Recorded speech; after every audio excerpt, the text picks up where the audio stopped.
Hello, welcome. Welcome to our live broadcast from SSUC Edmonton. You're joining us because you're a spiritual seeker, perhaps, and because whatever we do and wherever we are, at this moment, we're together. So we're united in community. I'm Christopher New, and along with my teammate Nancy Steves, musicians Pam and Janet, singers Jim and Deb, and techs Dara and Noah, we welcome you from our place to yours. We're graciously and courageously following health orders this morning in order that we might do our part as members of the broader community to get through this third wave of the pandemic, and that we might curtail and get us closer to the day when we can meet together. So for being part of an amazing community who meets online, continues the work that we have to do in this world, thank you for being part and doing your part. We're here on Treaty 6 land, home and traveling route to the Métis, the Cree, and many other nations, and pausing for a moment of gratitude as partners in this earth, acknowledging our part in a painful and difficult past, and working to make a partnered future of mutual wisdom and care. So wherever you happen to be, as we take this moment of gratitude for the land that you find yourself, we pause and say thank you. Welcome to a new series, our Dinner Table Wisdom. What wisdom for living can we find and learn from our dinner tables? From preparing the guest list to planning the menu, cooking and serving, from sharing appetizers to desserts, there is much to ponder and much to learn from how we share meals with each other. And we'll do that as we make our way through the next weeks together. Just a few minutes ago, you see that we've set the table. And we want you to participate in our series as well. Among other ways, we'd like to invite you to take photos of your table.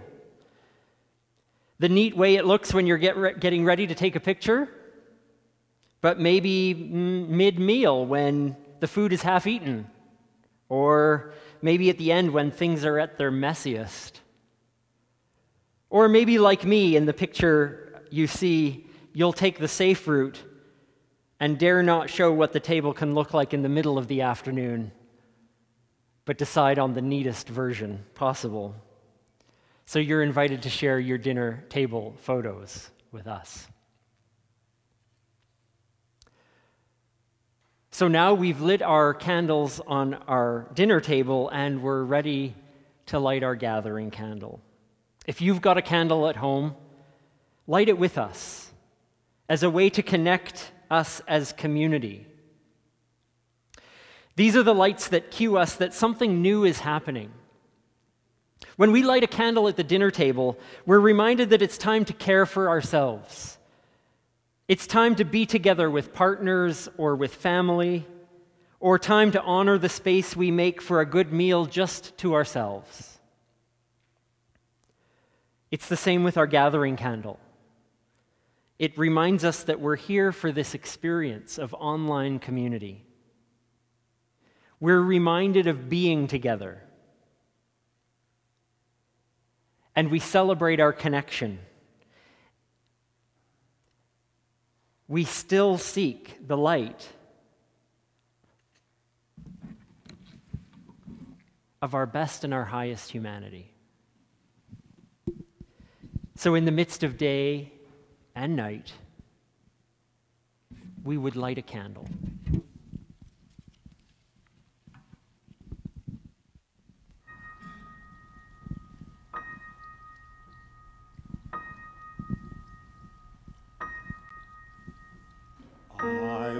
light a candle to chase away the darkness, and I would light a candle from mine. Each of us can light another, sharing the flame, helping the hopeless to see that each of us can make a difference when we really care. Yet each of us can make a difference when we choose to share.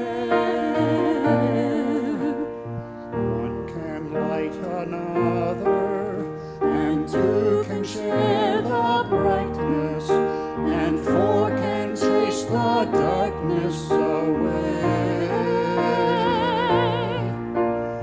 Eight becomes 100, then 1,000 or more, turning the night into day. 100,000 candles spread a glorious light, and every lasting beacon on the stormies of night. Light the light, share the vision, show the world what just one can do. Be the one to set a brave example. Maybe what the world needs is you. You can be a beacon when hope hides in the shadows, a tiny light to light a dark way.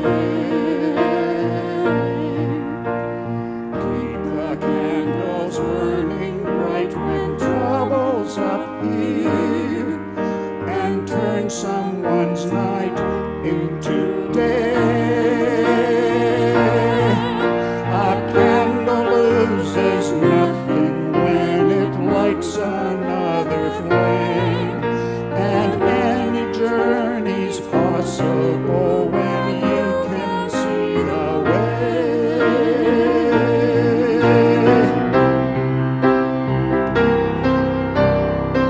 Light the light, share the vision, show the world what just one can do. Be the one to set a brave example. Maybe what the world needs is you. Maybe what the world needs is you.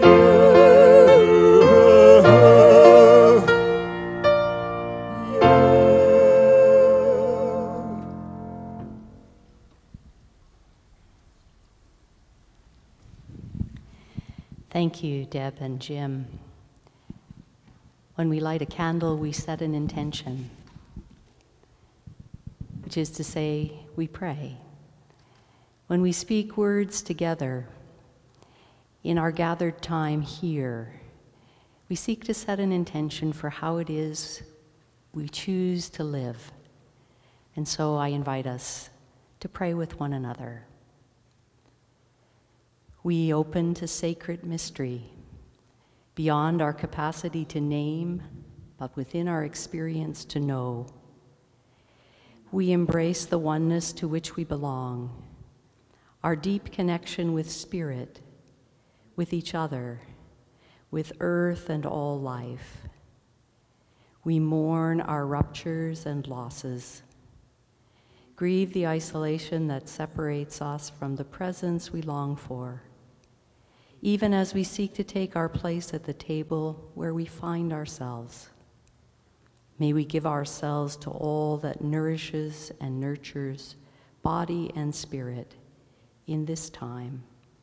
May it be so.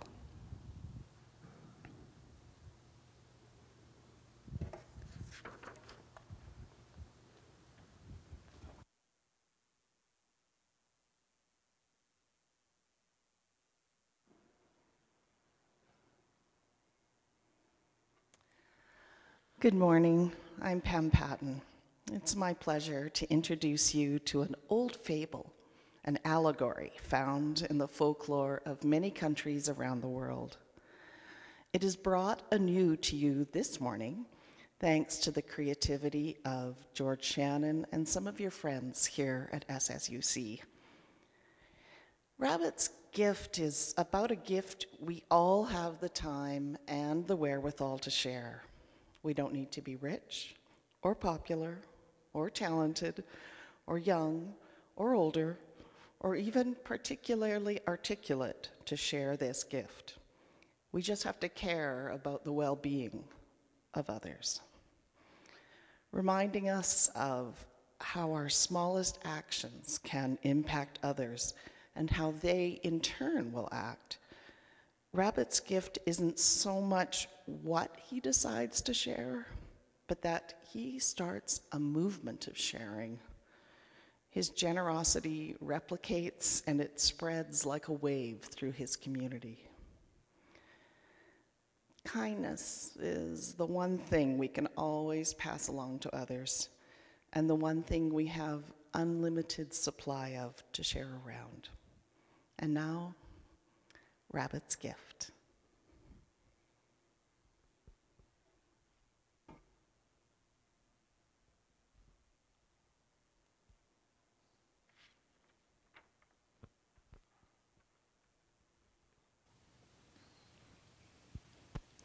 Hello, everybody. This story is called Rabbit's Gift. We are continuing the centuries-long history of telling and retelling this folktale. It's a story for all cultures, all peoples, all religions, all beings.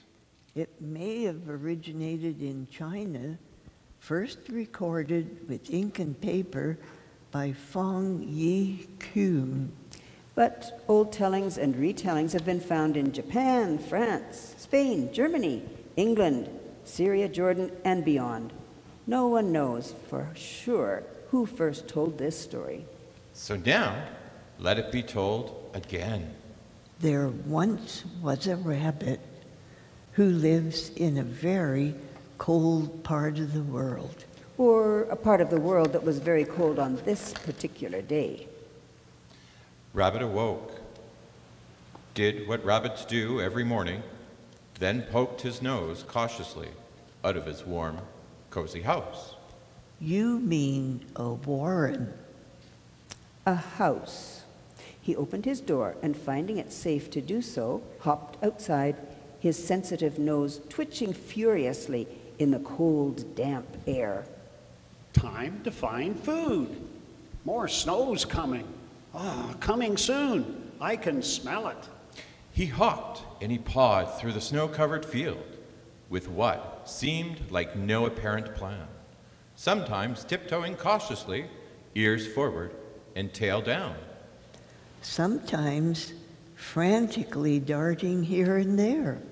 Sometimes burrowing head first into the waves of white. Sometimes standing on his hind legs. And sometimes crazily leaping and twisting in the air. That's called a binky, in case you're interested. Mostly, his ears were pointed straight up toward the cloudy, moody sky and twisting side to side. Like antennas, rotating to follow a noise or a signal. Suddenly, Rabbit's ears went flat. He abruptly scrunched down, almost invisible in the snow. Statuesque, he sat perfectly still for a long moment, his almost panoramic field of vision on high alert. Then he tentatively stretched out, his front paws brushed away the snow. And pounced. A huge, colorful turnip. My favorite. This will be doing fine for my breakfast. my lunch and my dinner, and leftovers for a late night snack, and maybe even some for tomorrow. He dug the turnip loose from the icy ground. Now to get you home where you belong. Rabbit placed his nose against the turnip just above the ground and nudged it forward. Slowly but surely, the turnip started to roll, just a half turn at a time. Rolling, rolling, rolling my big turnip, da da da da da da da da da da da, rolling, whoa, rolling, yeah, rolling my big turnip. Then, out of the blue, The white, if you please. Out of the white, the turnip bumped up against something that abruptly blocked his way. Rabbit cartwheeled right over top and landed in a large hole previously hidden from view. When he emerged, his face was bearded with snow. He looked about in puzzlement. What happened? it just took a moment to discover the roadblock. That was lucky. I'd never have gotten my turnip out of this hole if I'd just kept rolling along. He hopped out of the hole and looked closely at the obstacle that had sent him head over heels. It's another turnip, bigger and even more colorful than the first. A more perfect turnip I've never seen. Rabbit gazed at both turnips thoughtfully. Having no hands and just one nose, he now had a decision to make. Should I abandon the first and take the second? Or keep the first and leave the second? What to do? What to do? What to do? Then he had a brilliant idea. I'll take them both, a little bit at a time. Then I can sleep in tomorrow and won't have to go looking for food in a snowstorm. By this time, a dazzling curtain of bright white ice crystals was drifting lazily down, down, down, settling in clumps on the ground and quickly making the path to Rabbit's house hard to follow. By rolling first one, then the other, Rabbit was able to roll both turnips home, despite the growing snowdrifts blocking the way. Snowdrifts? remember, a little bit of snow to us is a snowdrift to a small rabbit. It was hard work, but he didn't give up. Slow and steady wins the race. He finally pushed both turnips through his door, curled up by his fire, and looked with pride at his treasures. Turnip, turnip, yum, yum, yum. Turnip, turnip, I want some. But which to eat now and which to save for tomorrow? Rabbit thought about it for a moment, then decided it would be wisest to save the bigger one for later, just in case the snowstorm made it hard to find food for a while. He sunk his incisors into the small of the turnips. And grinned happily as he nibbled. A turnip always makes a satisfying meal. Feeling warm, safe, and stuffed, Rabbit started to drift off to sleep. But just as he closed his eyes, he thought of his neighbor Donkey, living all alone on the hill, and wondered if she'd found enough to eat today. I really don't need 2 turnips. I'll take this other one to Donkey in case she's hungry. Climbing up the hill through the heavily fallen snow, Rabbit gently nosed the extra turnip to his neighbor's house. Hello? Anybody home? There was no answer. Rabbit tried again, a little louder this time. Hello? Hello? Is anybody home? No answer. Alas, Donkey wasn't there. Oh, well, I'll just leave the turnip by her door. He did, and with a final look over his shoulder, Rabbit hurriedly hopped back home, and his tracks quickly disappeared in the falling snow. When Donkey returned home with a fat brown potato she'd found, she nearly stepped on the turnip by the door. Who could have left this lovely surprise? And with all this snow, who could it have been? My potato is plenty for me, so let me think. And she thinked and thinked and thinked. Finally, after a long while, I know. Goat's always hungry. I'll take this to them. After tucking her potato inside her door, Donkey gently held the turnip in her mouth and lumbered up the hill to her neighbor's house. Hello, is anybody home? There was no answer. Donkey tried again, a little louder this time. Hello, hello, is anybody home? no answer. Alas, Goat wasn't there. Oh well, I'll just leave the turnip by their door. She did, and with a final look over her shoulder, Donkey carefully clambered back home, and her tracks quickly disappeared in the falling snow. When Goat returned home with a leafy green cabbage they'd found, they nearly stepped on the turnip by their door. Dear me, someone's lost a lovely turnip, and with all this snow, who could it have been? My cabbage is plenty for me. Now, let me consider the possibilities. And they considered and considered and considered. Finally, after a long while, Winter is a time of hunger for Moose. I'll take this to him in case he wasn't able to find any twigs or branches today. After tucking their cabbage inside the door, Goat gently head-butted the turnip around the bend to their neighbor's house. Hello, is anybody home? There was no answer.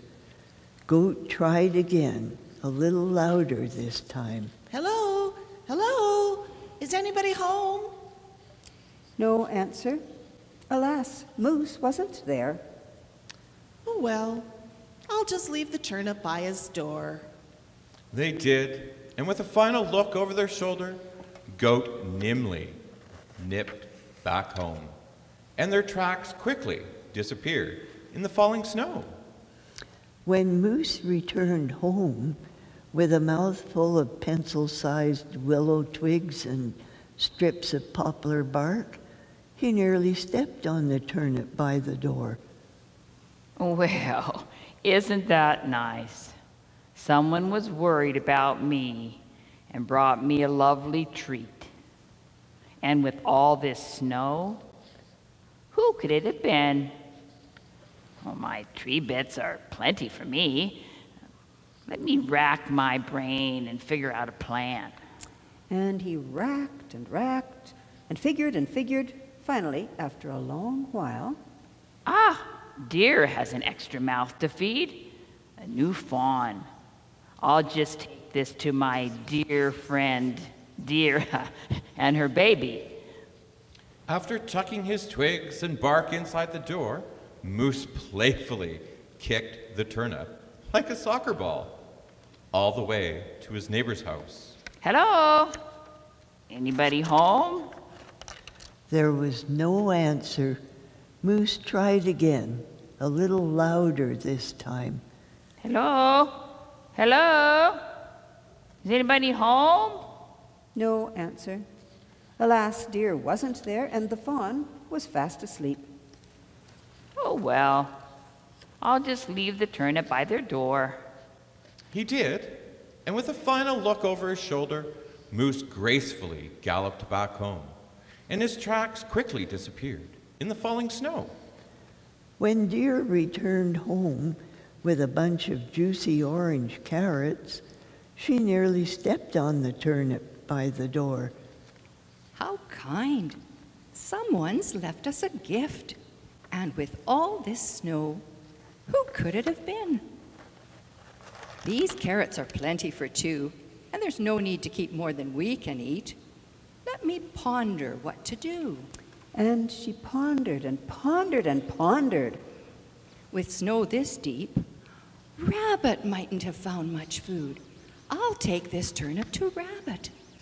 After tucking her carrots inside the door and checking on her sleeping fawn, Deer took high steps through what was now very deep snow towards her neighbor's house. Hello? Is anybody home? There was no answer. Deer tried again, a little louder this time. Hello, hello. Is anybody home? No answer. Alas, Rabbit was home, but sound asleep. Oh, well, I'll just leave the turnip by his door. And she did. With a final look over her shoulder, Deer bounded briskly back home, and her tracks quickly disappeared in the falling snow. The next morning, Rabbit woke up early.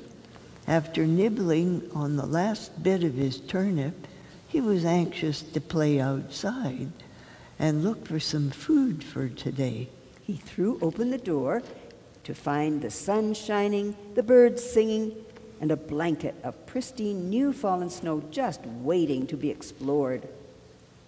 But as he stepped outside, he tripped on a turnip lying by the door, not recognizing it from the day before. Who in the woods could have brought me this?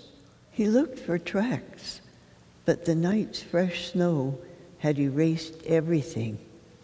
I don't know who to thank. He thought for a sliver of a moment. Then Rabbit slowly grinned. But I know just who to share it with. Under a ceiling of stars and the light of a full moon, Rabbit, donkey, goat, moose, deer and her fawn, and a few birds contentedly nibbled on bites of turnip together. It's just like I always say, a turnip always makes for a satisfying meal. The end.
turnip keeps turning up at doorsteps, making its way through a community. A food that was surplus for each character. Not something any of them had any appetite for alone. But this simple, humble, not my favorite vegetable created a feast when it brought all of them together to share it with each other. When the turnip turned up on the doorstep, it didn't meet the need. But when the turnip became a table, it created an opportunity for community. Sometimes abundance builds the table. Sometimes scarcity builds the table. But inevitably the table is built when whatever brings us together to meet at the level of our most basic humanness, our need not just for food, but for each other. This is a lesson we've learned well in these pandemic months. We miss sharing meals together. We miss putting our feet under the same table. We miss the literal tables and the metaphorical tables of our pre-pandemic life. The ways we gathered when it was safe to do so, to nourish our hunger for human connection and for community. We're getting pretty good at building table on various platforms like meeting on Zoom for dinner or a myriad of other video conferencing platforms. Spacing ourselves with each other on driveways or in garages that have become a table, giving us a place to safely meet with each other. The table's also built by those words that we exchange with neighbors and strangers as we pass each other on the sidewalk or on the trail or at the mailbox, where we build a brief but essential human connection. When we drop off flowers or cards or food and we build a momentary table with one another that nourishes us long after that moment. We build with what we have at hand. For the rabbit and his friends, it was a turnip. For a tired and hungry teacher, for a tired and hungry set of followers of Jesus of Nazareth, for a tired and hungry crowd in a first century story, it was a simple peasant's lunch that a mother packed for a son. A boy with a bit of bread and 2 small fish. As the story goes, Jesus and his friends gave up a getaway for a long day of teaching on a Galilean hillside. A day of nourishing tired and hungry spirits with the hope and the possibility of living in a more equitable communion with their land and with each other. As the day came to an end, their spirits were full, but their stomachs were empty. At first, the hunger was focused on what was missing, on all the impossibilities and the limitations, on the deprivations, on the need for food and they don't have it, on the need for resources to go buy it, but they don't have it. They're a long way from any way to feed a hungry crowd. And they don't have the heart to send them away hungry. But as the story turns, they begin to explore what they do have, they begin to find out who they are together. Who knows how many they asked? The story doesn't tell us. But the story remembers a kid in the crowd who had a packed lunch he hadn't yet eaten. Maybe he was the first one they asked. Maybe he was the 100th they asked. But they came back to their teacher and reported that there was a child who had some bread, had some fish.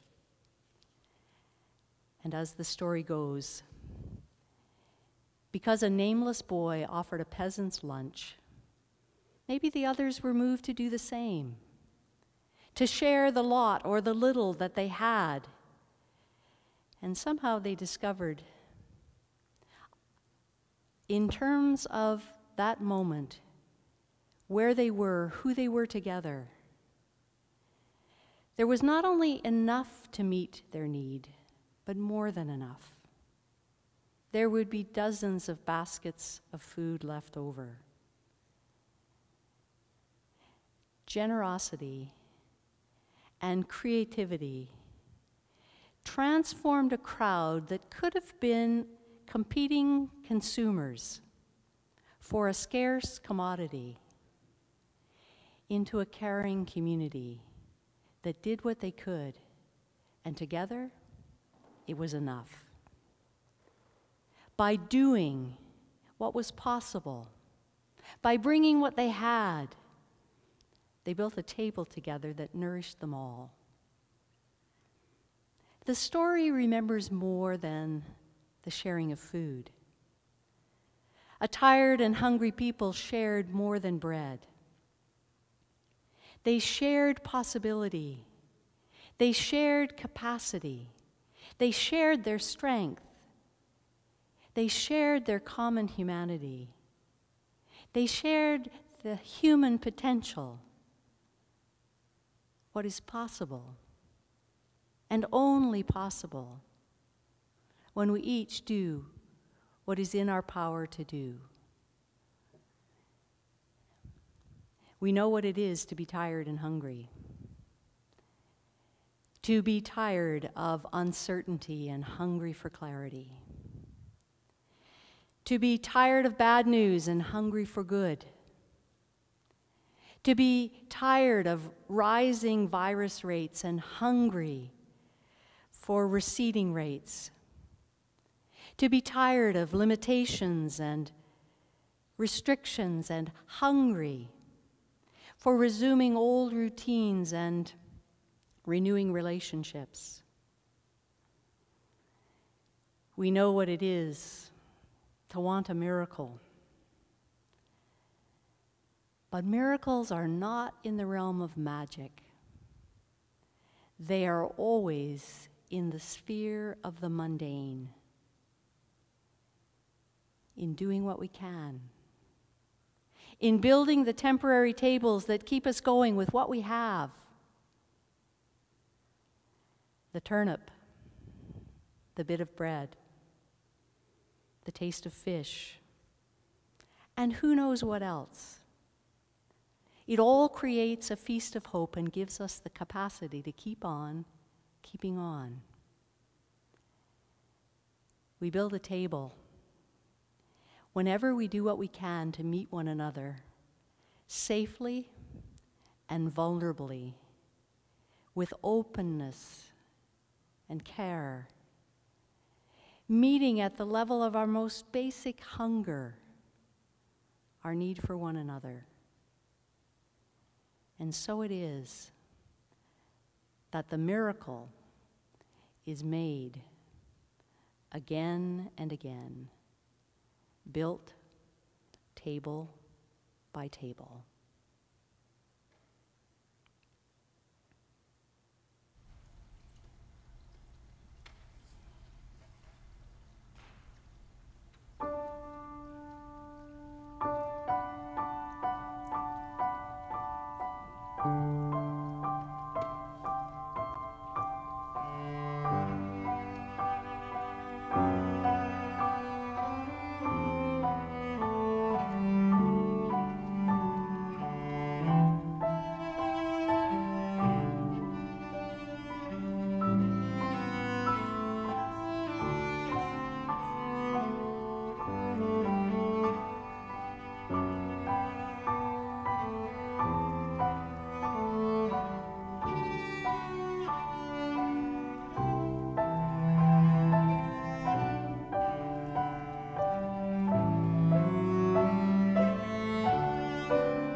As a spiritual community, we experience many transitions with one another. Births, deaths, changes in health and capacity, relocations and moves that change the way we gather with one another. We honor a bittersweet transition today with Jim Spears as he makes his move to Red Deer to be closer to family and loved ones there, and to undertake a new chapter in retirement. This is not the first time we have celebrated and marked a transition with Jim. After his young family was with us for 5 years in the early 1980s, they moved to Red Deer in 1985. A dozen years later, we were fortunate enough to have them return to us. Jim makes this transition after another 24 years with us.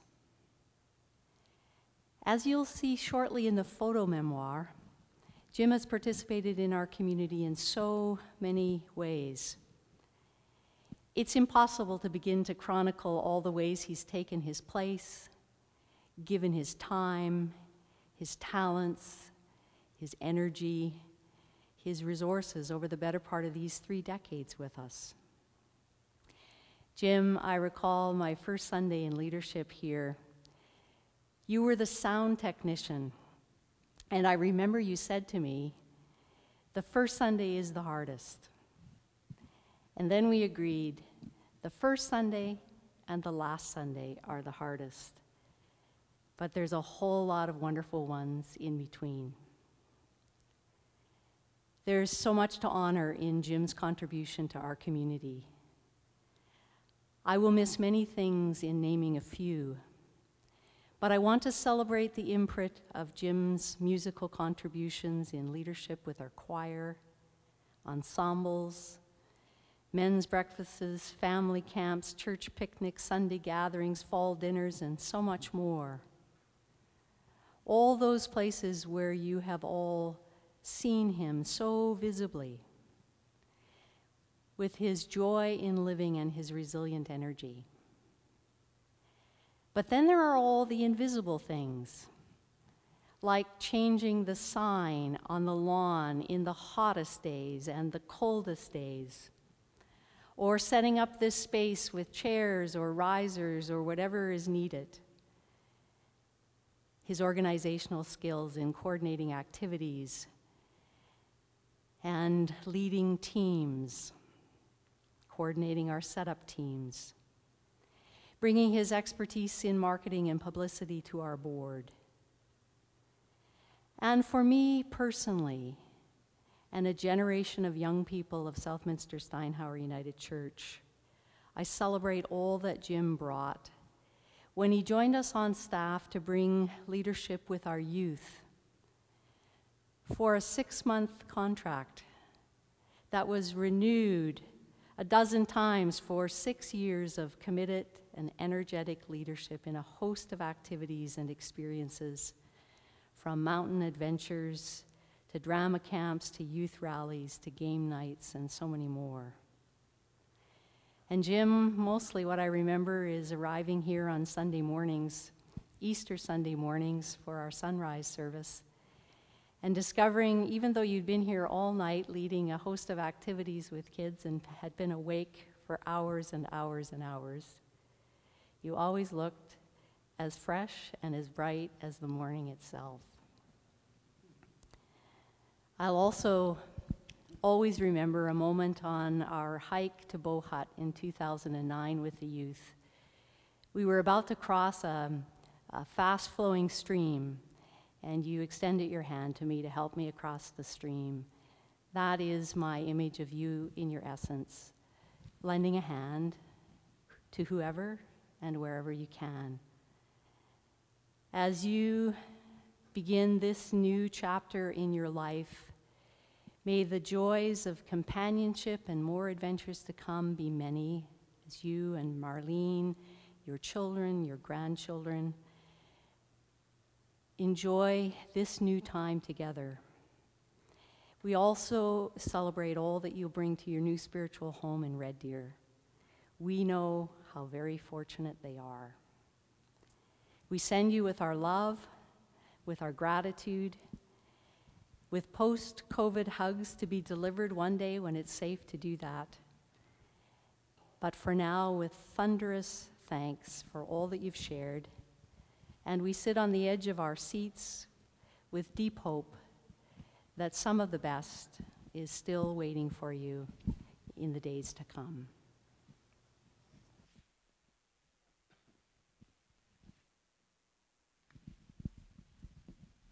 Thank you so very, very much, Nancy, for those warm, beautiful words and thoughts. And yep, it's tough to say transition and not end, moving ahead, turning the page, writing the next chapter in the book of life. And I want to salute and thank so many on that journey. 1980, 1985, Wendy and I, as a career pharmacist, me as brewmaster with Labatt's, come back from our careers in Halifax to come back to the 1980 route of this congregation. So many fond memories on 106th Street. Totally the garage sale, the first ever garage sale that raised $1,250 back then in my garage, when everyone donated stuff to the point of stuffing it to the walls. And the fond memories, Don Junk's leadership, the chairmanship of the new Steinhauer United, sitting at Steinhauer School with 30 charter families to make that vote to become Steinhauer United. Key time. And then home ministries in those days. We met, the choir met in homes, the board met in homes, our picnics were at homes, the Bridge Club, getting to know everyone inside their own homes. 1980 to 85. Then to Red Deer, bringing my memories with me and my connections to Edmonton. And as the kids matured and went through junior and senior high, my United Church experience with Gates United, solid congregation, again, youth activities in Red Deer. Coming back in 97, transferred back here to start a career in marketing with Case IH, leading to NATE, microbusiness, having the opportunity to coach business entrepreneurs and participate in this congregation. Strong leadership from all the staff, fond memories of Bob Hetherington in those days as we formed a FIG committee, Facility Implementation Group, to create this wonderful facility. If you build it, they will come, and sure enough, it worked. Strong community of faith, strong inside your heart. Fond memories. Working with such incredible staff, and especially thanking all of you who stepped up when called upon, whether it was setup crews or the picnic or driving kids to Banff or participating as parents and community leaders, choir work, setup crews. 70 of you participate in the setup teams with great gifts donated and helped. So the transition continues, which really means move from one set of circumstance to a new one. And I'm so thankful for everyone along that journey and staying connected through this live stream and virtual digital universe. It's amazing. I do want to especially pause to thank, first of all the volunteers, but also the staff. I think I'm a United Church baby. I was born into Mount Hamilton United in Hamilton. Later grew up in junior and senior high at St. Andrews United in Calgary. Attended university in Saskatoon, staying in residence at St. Andrews College, coming to Edmonton in the early days of Trinity United, then Sackville United in Halifax, returning to this congregation, then to Gates United in Red Deer, then back here, and now returning to Gates. So it's quite the journey, every day part of the United Church. I really want to just mention a few staff names, right, Nancy? It's incredible. These are my mentors within recently the United Church of Canada. Don Hamilton, thinking of him. Mary Thomas, Ross Smiley, Gord Oakes Jr., right? Gord Oakes Sr., who was one of my mentors at a Banff Men's Conference. Dorothy Mundell, character and a half with her husband Garth. Marg Archibald, it's her journey with us. Jacqueline Switzer. Elena Helgeson, my co-worker with the youth. Heather Coots, Pat Vallis, church secretary, Elizabeth Checkle, and especially Bob Heatherton, who was very much instrumental with facility, the wordsmith, word changes in the choir, so many times, conversations. And especially now with our current staff, with Christopher New, and for his leadership, both in song and in music and in thought, and his tremendous commitment to his family, to his community, and to this community of faith. And then especially to Nancy, who I consider a teammate in the journey. I also call her a wordsmith, her incredible ability to craft words. So then I decided I'd try my best. I can craft words too. Compassionate, caring, loving for all, the world and others. A teacher, a mentor, and a leader, and a challenger, and a tour guide through this journey called life. Thank you for all of that. So with that, I get to share some slides. We get some great pictures. Thanks to all of you from my heart to yours. It's only a step along the way. I think the slogan of the day is turn the page. And Nancy, Chris, you've been awesome through my journey. The music leadership of Pam Patton, Deb Mooney, Bonnie Berg, Donna McGonigal. Those are incredible leaders in the song and in word and in thought, Chris and Nancy. And now guide me further in turning the page. Time to turn that page. Keep writing the book of life. Start the new chapter. It's based on what was before. Southminster, Steinhauer, Southminster, Steinhauer, SSUC, Spiritual Seekers and Community. It's only words that mean so much from the heart. So let's see some slides. Thank you very much for the team to putting these together. Pictures say 1,000 words. So let's roll it. Thanks again. Safe journey.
As we share some invitations, want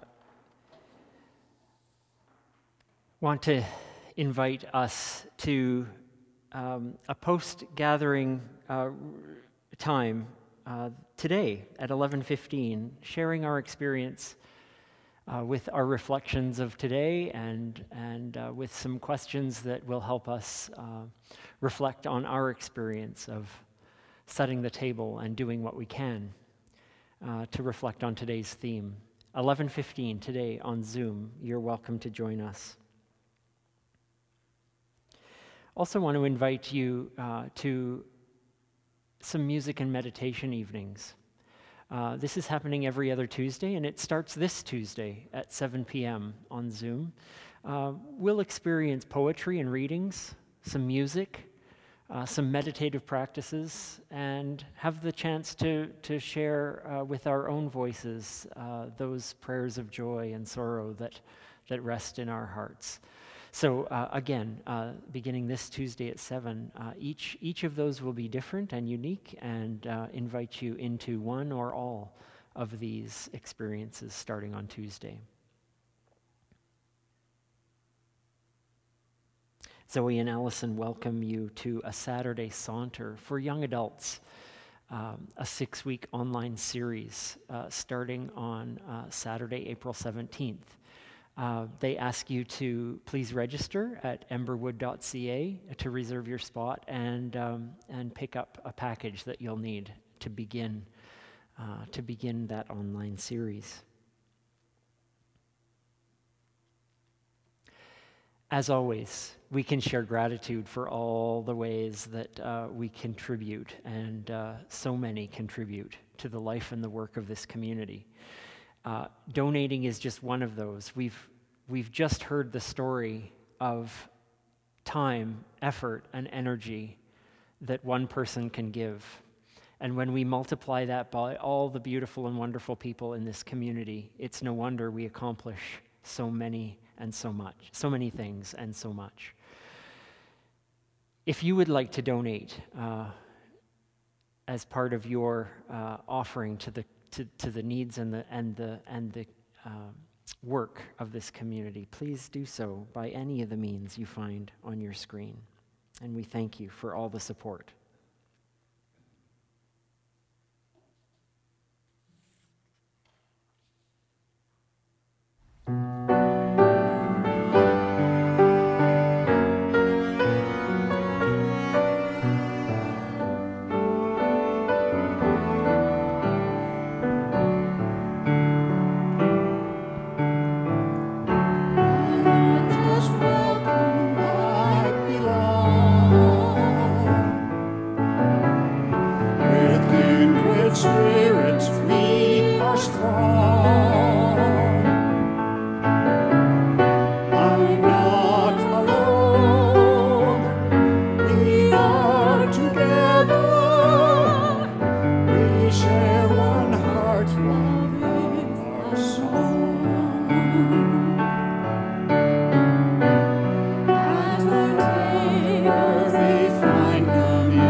Riches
The table is set for us in the presence of all that life is,